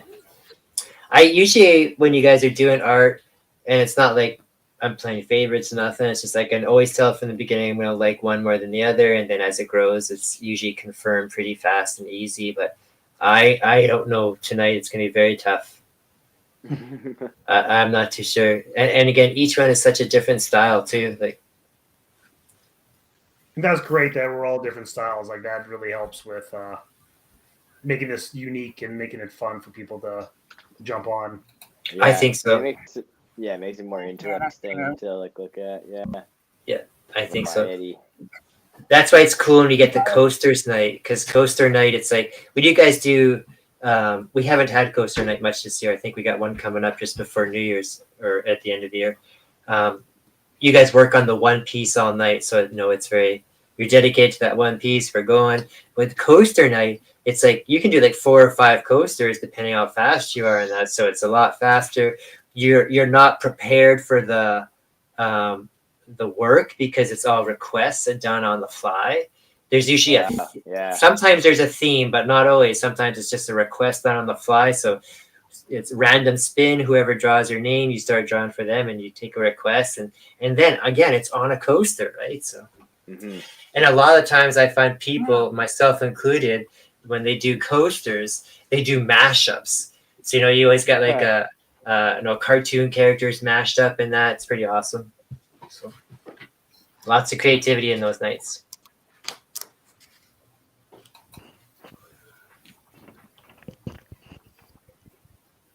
So are those coasters like, I don't know, like are they like sealed and stuff?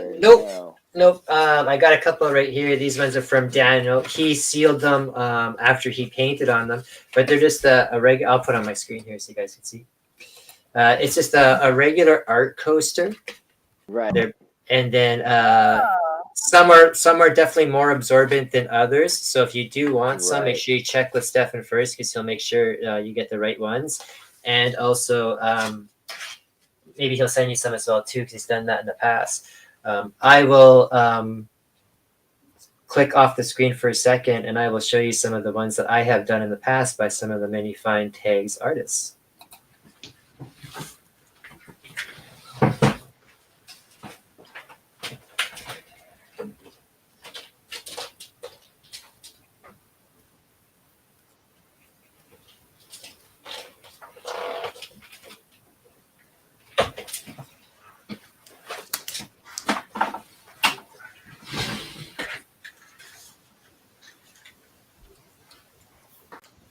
So I have a few of these, and because I've watched a few shows, and so I've got a few. So the top one here, I got Yogi Bear mashed with the Terminator, and that's done by Carl Waller.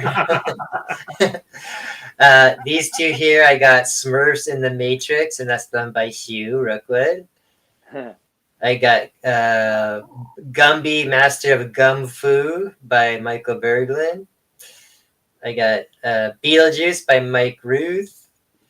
I got Peabody, Sherman and Peabody. And I think that's by you, Steven, is it not? Yeah. Yeah. I didn't want to be wrong there, but I knew it was. But All good. And then I got some more here. I got Betty Boop Vampirella by Mike Ruth. Mm. I got Tom and Jerry as the dudes from Pulp Fiction. Okay. That's by Carl Waller as well.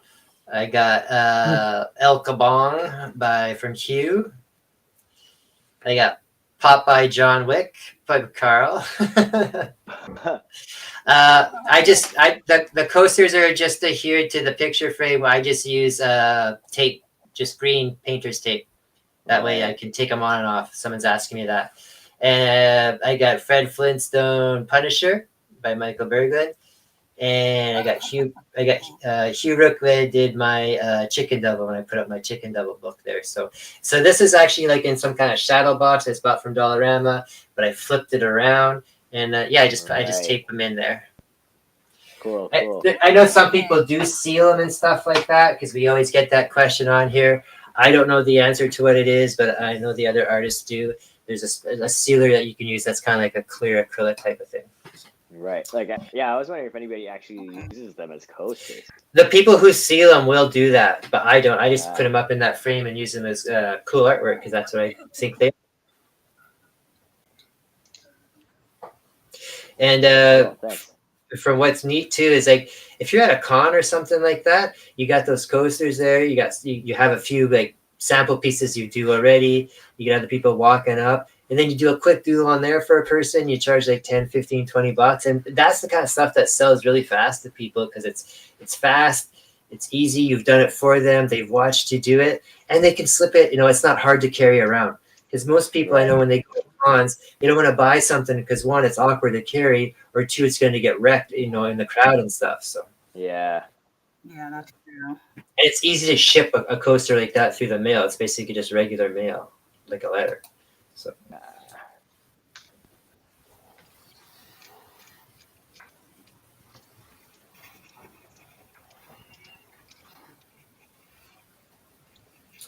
Not that you guys are on any kind of time limit or anything like that. It is got about 20 minutes left. So, Paul, we got a question here from Rob. It says, "Is that Wolverine carrying the franchise on his back?" And he says, "LOL." Yeah, it all depends on Hugh Jackman. Yeah. The future of the movie industry. Yep. Depends on this Australian Wolverine. Who's way too tall. Who's way too tall. Yeah. Right. Yeah. Isn't he like 5'3"? Real Wolverine's pretty short, yeah. Yeah. Yeah. Yeah, he's as tall as my sister.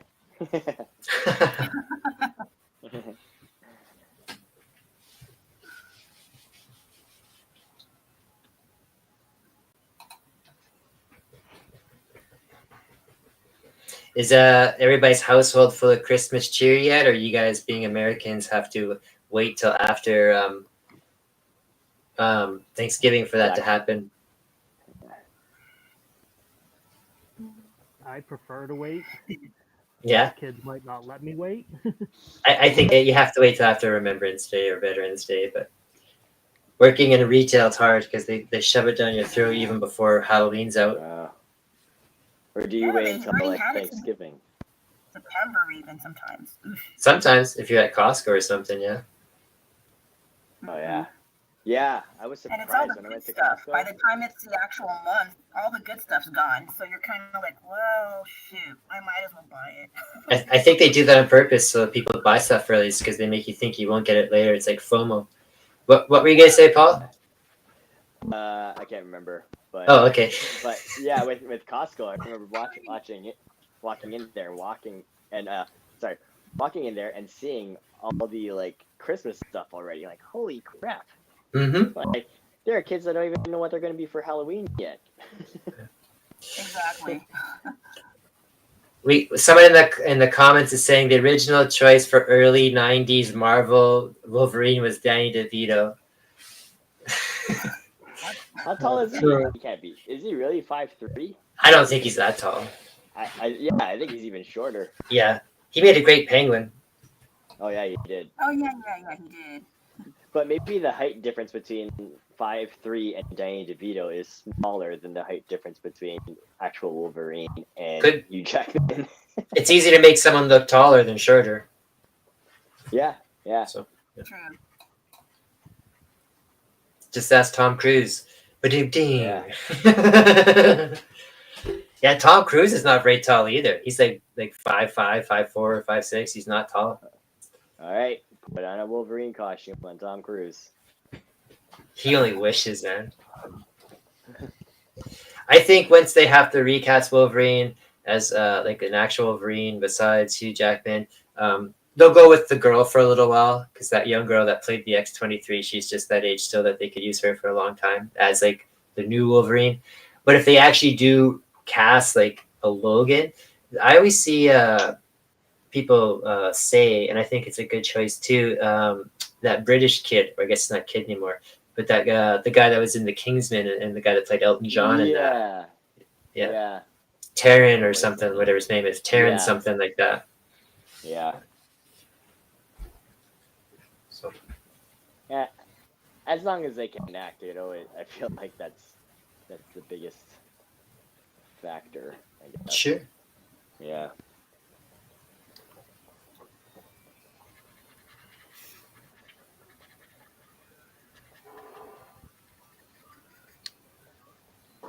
They can act, and it's a good script. If it's not too much crappy CGI. Oh yeah, that's true. I've seen a lot of people suggest lately too Daniel Radcliffe as for a Wolverine too. I thought that was a little weird as well too, but then I thought I saw him kind of buffed up a little bit, and I thought, well, maybe that would work, but I don't know about that. But maybe have a British accent.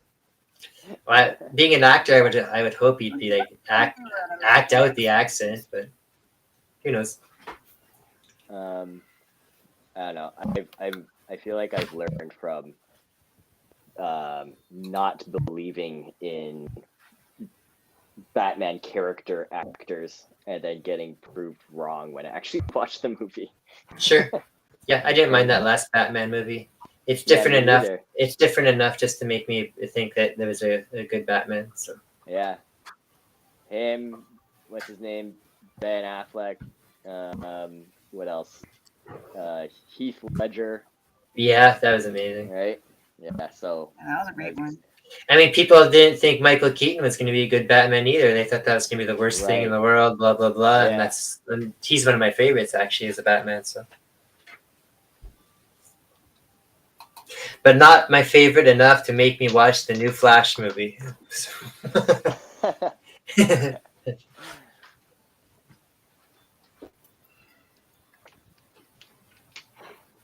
Oh, that's what I was going to say a little bit earlier when we started talking about the holidays.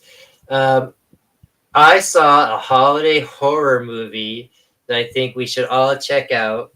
It's called Hell on the Shelf, and it's about a possessed elf on the shelf. On the shelf. Yeah. Is this a B movie? It's something in the depths of It's on Prime. Tubi, isn't it? It's a Tubi original, yeah. Oh, that's why. Some of those Tubi movies are not too bad, to be honest. That's the tagline. At Tubi, we're not too bad. But yeah, it just looks so funny. Tubi. What's it called again? Hell on the Shelf, I believe. It pops up like in their advertisements. Hell on the shelf. Hell on the Shelf.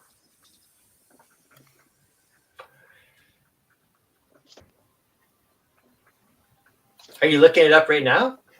No. Oh, okay. Actually, you know what? We're gonna Yeah, get why playing not? in the background in a second. Oh, yeah. That's awesome. Yeah, they had it up for Halloween. And I was like, oh, I can't watch this yet. This is more of a Christmas theme.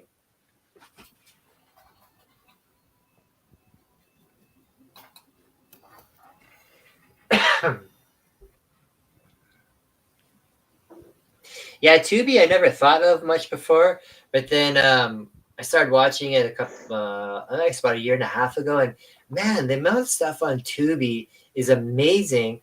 Like some of the old stuff, stuff that's just so random. You're like, oh, I even forgot that existed. And then you get like stuff like this, like your crappy, Tubi made movies. But they even make some wicked TV shows. Tubi, it is a really neat, and it's all for free. Oh, really? Yeah, I mean, they do pump in commercials, but it's not that bad. I love it. It has 3.7 stars out of 10. Out of 5, out of 10. Out of 10. Well, that's because enough people haven't seen it yet. That's all. But Rob says, I want to see them mash up Sharknado and Christmas. So like a Christmas Sharknado. Santarnado.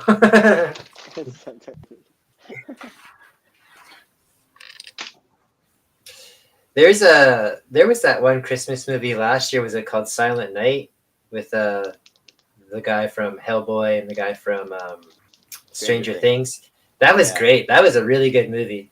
Yeah, it's actually on Crave right now. Is it on Crave? Yeah, I heard there was going to be a sequel to that actually. Oh yeah. Yeah.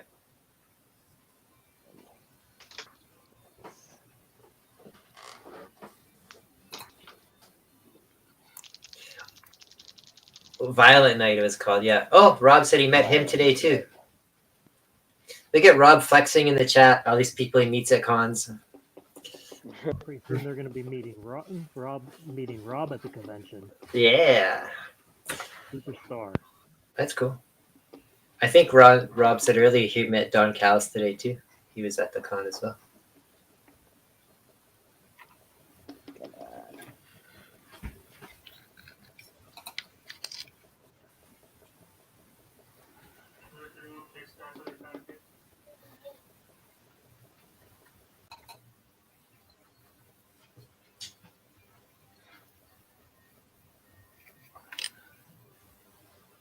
I could hear the tap. He's doing the stippling, very lightly or very faintly. He's doing ASMR. Yeah. It's towards the end of the show. Steven starts doing ASMR for all the people. Everybody, good night. That's right. For all our Patreon subscribers, they get an extra 10 minutes of ASMR afterwards. So. Okay, Rob Denner, you are right. We need to go to a Tags Con. We do need to get all the artists together. I was kind of kicking this idea around last week. I don't know if it was on Tags here or if it was on. Well, I guess if it was on D&D, you would have known about it. So I guess it was on Tags here last week. I want to throw a con together maybe next spring, con or art show, whatever you want to call it. I'm going to invite everybody up to Winnipeg, and whoever can make it can come and just do it in the spring, and we'll set up space, and you guys can all just sit around and do this and hopefully make a little bit of cash, and I'll get a couple of the local comic book stores involved on it too, maybe get some signings in there. That'd be cool. Be great. I will check in with you all in the spring.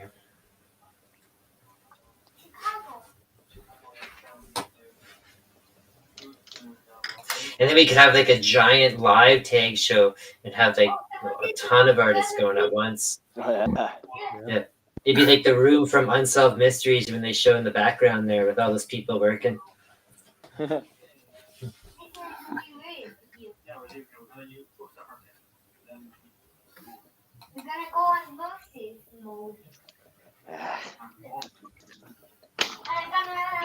So everybody with their art, it's going to be posted. It'll be posted on Tags, and I'll post it up as well on that, Daddy, and I'll share the love as much as possible. But everybody's art will be run through the actual artists themselves. So just watch for the sites, and you'll be able to bid on their sites there when they put it up. Because all these pieces, I'm sure, will get snapped up by somebody for sure. Oh, Rob says we all have to go to Granite because he's not allowed in Canada. Yeah, but then I got to get a passport then. If he's willing to sponsor everybody, then great. Yeah, that's right. That means we all gotta go to Detroit. Oh no, Granite's not in Detroit. That's where Rob is. Granite's in Wisconsin, I believe. New Hampshire. New Hampshire. New Hampshire, yeah. New Hampshire, yeah. Yeah, that's a good one too. From what I heard from the last one with like all the TMNT love, like I'd love to go to that show. Yeah, I hear that as well too. That's like one of the favorites for all the TMNT creators go to. I believe they're all booked for their next year as well.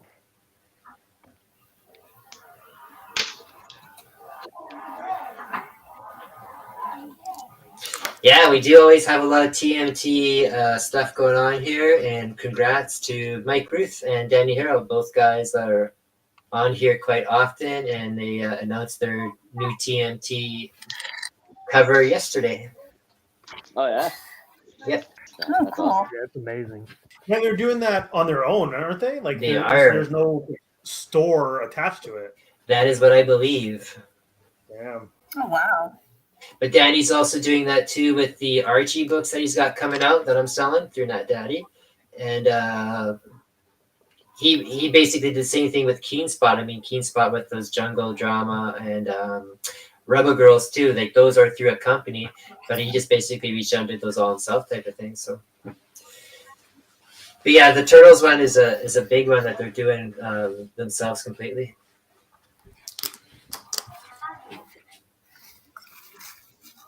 We got the Sabrina one that just released this week, or not? I keep saying Sabrina. That's next month. Josie and the Pussycats 60th anniversary special. That one just got released. So.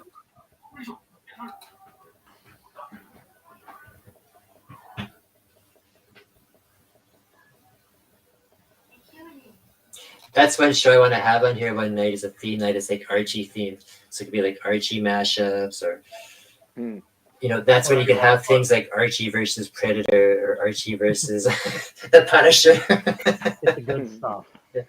Or Archie versus Wolverine. Archie versus Wolverine. It's one page. Yeah. One battle. But it would be a bloody page. Yeah. It would just be blood and orange hair. Brain pieces.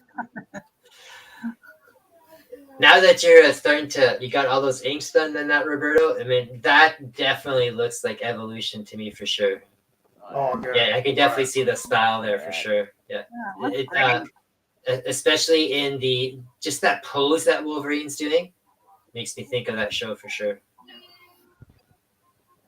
Glad I accomplished it.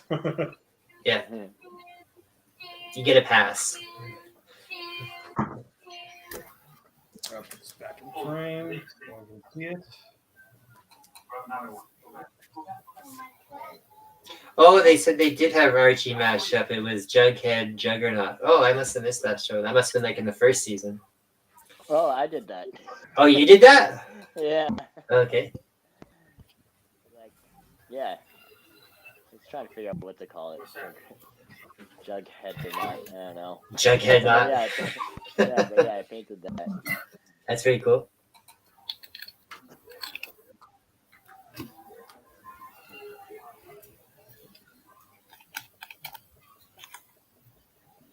So, Paul, that what you're working with right now, is that markers or is that those paint markers or is that? Yeah, it's a Posca brush marker. I don't know what you call it. I was trying to use something else, but the paint wasn't flowing. Maybe it's dry. Okay. I would paint red over this with like a regular paintbrush and gouache, but because it's gouache, if I were to paint red in it, it's just gonna absorb the blue or the yellow or whatever. So I'm kind of using this as like a bit of a primer, and then I'm gonna draw or paint over it. I've heard you say that term, and I heard Adele say it a lot. Gouache. What's gouache? Is that like a type of wash, or is that just a type of ink or paint? Or it's a type of paint. It's also paint. Yeah. Okay. Yeah. Here. Can you see it there? Yeah, I see it. It's tiny tube. Yeah. Okay. So it's just a type. Yeah. Okay. Yeah. Okay. I was just wondering if that's what it was, or if it was a technique, or. No. Yeah. It's a paint. I feel like mostly like illustrators used it or are known for using it. Okay. Yeah. I actually got my first tubes of it because I'm like, oh, this is what Alex Ross uses. Ooh. Yeah. It's kind of like, oh, these are the shoes that Michael Jordan wears. Well, it makes you run faster and jump higher. Yeah.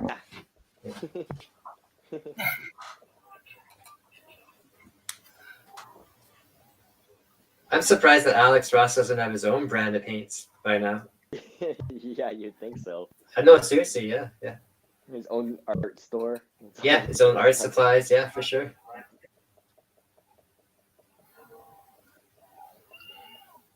It's like, what's his name? Jim Lee had a bag, right? Like a portfolio backpack kind of thing. Oh, wow. I didn't know that. Yeah. Oh, I saw that one. Yeah, I want to do that. That's fun. Everybody, we're getting close to the top of the hour, and everyone's work is looking pretty damn sweet. Might I even say excellent? So let's work our way up from top to the bottom again, and everybody can give out their details, where they can find everybody their work, and like I said, let them know where they can find where to bid on your piece, or if it's going to be up for sale, straight up sale piece or whatever. Like I said, guys, everybody, when they are done, send the pieces to me, and I will list them in the tags page and on the Nat Daddy page. But I will tell people to make sure they go through you. So we'll start off again at artist number 1, who is Paul tonight. Go for it, Paul. Yeah. So shoot, what were the things to say again? I'm sorry, I got lost. Where they can find you, and is your piece going to be up for auction, or is this going to be a straight up sale piece, or? Right. Okay. Yeah. So you can find me on Instagram primarily, Paul_Limgenco, and yeah, I'm gonna. I don't know. I don't have the discipline for running an auction, so I'm just gonna put it on sale on my big cartel store, and you can find the link for it on my Instagram. Cool. And I will make sure that link is in the post we put up when you send your picture to me. Awesome. Thanks, man. No problem. It looks great. I can't wait to see it done. All right, Miss Adelle, you're up next. And I've seen many a comment in here tonight saying your work has been tremendous. Thank you so much, you guys. For me, I'm also on Instagram at @thedelion, and I can post this as a reel as well as a regular post once finished, and then if anyone's interested, I don't mind. That'd be great. What's your size of your piece again tonight, there, Adelle? What is this? I think this is 9 by 12 inches. Okay, and Paul, what was yours? What does this say? It is 12 by 15.5 inches. Okay, Steven, it is your turn. Tell us about yours, your size. I got 3 people asking sizes and where they can find you. Auction, sale, go for it. Mine's 11 by 17 on board. Just pen and ink. I'll probably do digital coloring. So when I do sell it, print will be available. I don't have the patience for the auctions either, so it'll just be up for sale. If somebody wants to throw an offer, by all means, let me know. Okay. And it's on. You can find me on Art of Stephen King on Facebook and Instagram. Awesome. Thank you. Thank you. And last but not least, I enjoyed working with you tonight, Roberto, especially being a Canadian. That's awesome to know too. I did not know that. Pleasant surprise. But tell us where they can find you and what will be going on with your piece. Go for it. All right. So if anyone wants to take a closer look, I'm just doing a little zoom. You can find me at redpencils.com. It has links to my Facebook, Instagram, Twitter, YouTube page. I don't know if I've never done an auction before, so I don't know if I'll do this as an auction. Like my first piece I did with tags is still down here, and I haven't put that as an auction yet. So maybe I'll do an auction. Maybe I'll do just a for sale piece on my Shopify. If anyone wants to grab it, or if you're watching this and you want to grab it, just let me know. Sure. Radpencils.com is the place to start. And Twitter, Instagram, Facebook. I'm all over everywhere. So yeah, be sure to follow me on those. Awesome. All right, buddy. Thank you for tuning in tonight, and thank you for the artists for showing up, because I know there's probably better things to do on a Saturday night than hang out with me and draw. But I'm glad that you came and did it. So, all right, everybody. We'll see you all next week. Stefan will be hosting for the next issue or next episode of Tags. We will see you then. Peace out. All right, bye.